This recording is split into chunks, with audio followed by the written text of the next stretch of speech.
Hi everyone, this is Cody Smith, and today I just want to share with you what I mean by trained through tribulation. And that is because, I've faced trials and tribulations in my life due to my disability, always knowing what I wanted to do, but always having to figure out a different way to do it because, as I've said, my disability kind of restrains me physically from the inside out, and it's like I'm being restrained. My body doesn't want to do what my mind is trying to tell it to do, so I have to figure out a different way and train myself. Like, okay, I know what I want to do and I may know how, but what's a different way that I can do this, or what's a tool that I need so that I can do this and find it and learn how to use it and things like that, because I have to consider things like my left side of my body is the strong side. I mainly have use of my left hand. So how can I adjust things so that I can do with just the left hand what typically requires both hands and things like that? And that's what I mean. Like, I have to think it through, train myself, and figure out, okay, what's a different way that's not gonna hurt me or put too much strain on my body and things like that, where I could do this task, whether it be, even something as simple as brushing my teeth, or maybe it's something as complicated as, maybe, I don't know, driving or something like that. What are different ways I can do that? And, personally, I don't drive simply because I choose not to, because I don't have any one-handed controls, and the only thing I use in terms of a vehicle is a motorized wheelchair. So I use that, but I don't actually drive a car. And, that's again because I choose not to, since I don't have the right kind of controls I would need to be able to do it with one hand and things like that.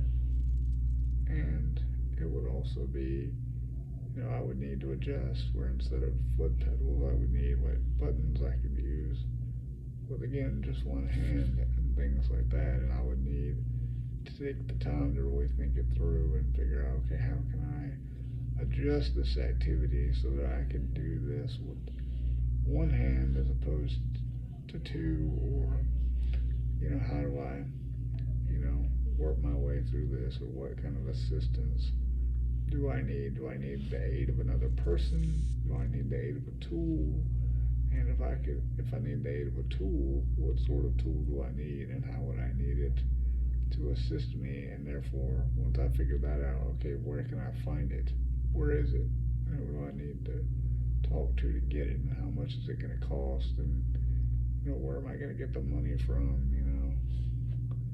And things like that. So it's this whole process, and that's kind of how that's always worked for me in life. And that's just, as the saying goes, the nature of the beast when it comes to having a disability. Is you kind of have to consider, okay, how is my disability affecting me, restraining me, limiting me, and how can I break through these limits, or at least work around them to be able to do this activity even though those limits remain.